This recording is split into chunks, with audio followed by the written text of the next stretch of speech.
खोटी होती जाती है। उत्तर प्रदेश में जब एक डिसीजन आया तो मुझे इस साइंस की समझ ने बहुत मदद की। यूपी की गवर्नमेंट ने एक डिसीजन लिया कि अजान नहीं देने देंगे, लाउड स्पीकर्स को नीचे उतार देंगे। इस बात से मैं बहुत मायूस हुआ। समरकंद में मैंने ये बात जब समझाई तो उन्होंने मुझे बताया कि क्या ऐसी अजानें होती हैं जैसे हमारे समरकंद और बुखारा में होती हैं? मैंने कहा नहीं, अजानें ऐसी होती हैं जिसको सुनने वाले का दिल, चाहे वो ईमान वाला ही क्यों ना हो, मैं अपने रब के सिवा किसी से नहीं डरता, इसलिए सच बोल रहा हूं, हम अजानें ऐसी देने लगे थे कि सुनने वाले को वो नागवार गुजर रही थी। सुनने वाला महसूस करता कि ये अजान बहुत ही कर्कश आवाज में दी जा रही है। इस वजह से जिस रब ने चोच में दांत नहीं दिए, जिस रब ने चारपायों को फैला दिया, उसने हमसे अजान देने का हक भी उत्तर प्रदेश में छीन लिया। इस वजह से जब इस प्रोग्राम की डेट मुझसे मांगी गई तो मैंने हर काम छोड़कर आने का सोचा, क्योंकि दिन में 5 मर्तबा अगर किसी मुसलमान का किसी गैर मुस्लिम से पहला पाला अगर पड़ता है तो वो अजान से है। और यकीन मानिए, दुनिया के एक सबसे बड़े बॉक्सर की ये सच्ची कहानी है जो आज रात को आपको गूगल करके पढ़ना है। दुनिया का जो सबसे बड़ा बॉक्सर था, वर्ल्ड चैंपियन, उसका नाम आज मोहम्मद अली है। उसने कन्वर्ट होने से पहले एक अजान सुनी थी। उस अजान ने उसके दिल में इतना सुकून दिया था कि उन्होंने आगे बढ़कर कलमा पढ़ लिया था। आपकी मस्जिदों में क्या होता है? आपके बारे में इतनी बुराइयां की गई हैं कि कोई आपके मस्जिद में आकर देखेगा नहीं, लेकिन आपके मस्जिद में क्या होता है, इसका एक छोटा आधार कार्ड, आपके मीनारे से निकलने वाली ये आवाज है।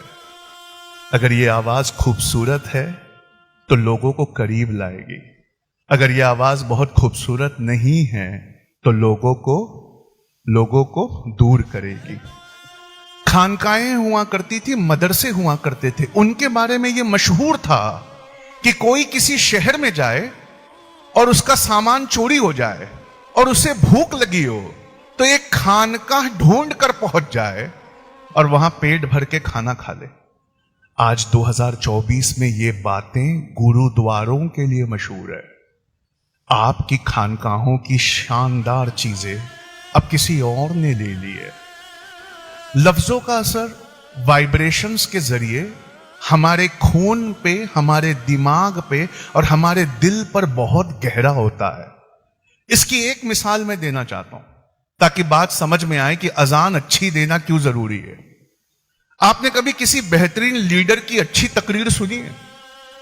वो तकरीर स्टेज पर से दे रहा है, आप उससे बहुत दूर बैठे हैं, लेकिन वो लफ्जों के चयन को ऐसे करता है और अपने लफ्जों को अदा ऐसे करता है कि सुनने वाले का ब्लड प्रेशर बढ़ जाता है, उसकी सांसें तेज हो जाती है, उसके दिल में कुछ वक्त के लिए ये आता है कि मुझे अपनी कौम के लिए, अपने समाज, अपने देश के लिए कुछ करना है।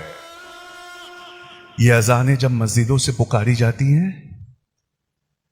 कई लोग कारोबार में बैठे होते हैं, सामने वाला उन्हें दुनिया की पट्टी पढ़ा रहा होता है, वो कन्विंस हो जाते हैं, वो बस अब उसके साथ एग्री करने वाले होते हैं, तब तक कान में आवाज आती है, अल्लाहु अकबर, अल्लाहु अकबर, अशहदु अन ला इलाहा इल्लल्लाह, नहीं है कोई माबूद सिवाय अल्लाह के।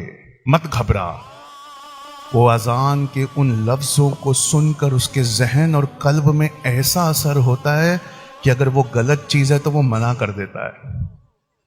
कितने लोग हैं, हम बचपन से, अपनी गवाही तो कम से कम दे सकते हैं, चलो झूठ नहीं बोले, तुम्हारी कौम का नरसंहार हो रहा है, अब तो सच बोलो। क्या बचपन से कोई शरारत करते वक्त या कोई गुनाह की तरफ बढ़ते वक्त जब अजान की आवाज कान में आती तो क्या हम गुनाहों से नहीं रुक जाते थे? क्या हम वो शरारत नहीं छोड़ देते थे? क्या हम टीवी और ड्रामे को नहीं बंद कर देते थे? जब अजानों की आवाजें ऐसी होती हैं, एक पूरी नस्ल बड़ी हो रही है जिनको अजानों से कुछ लेना देना नहीं है। और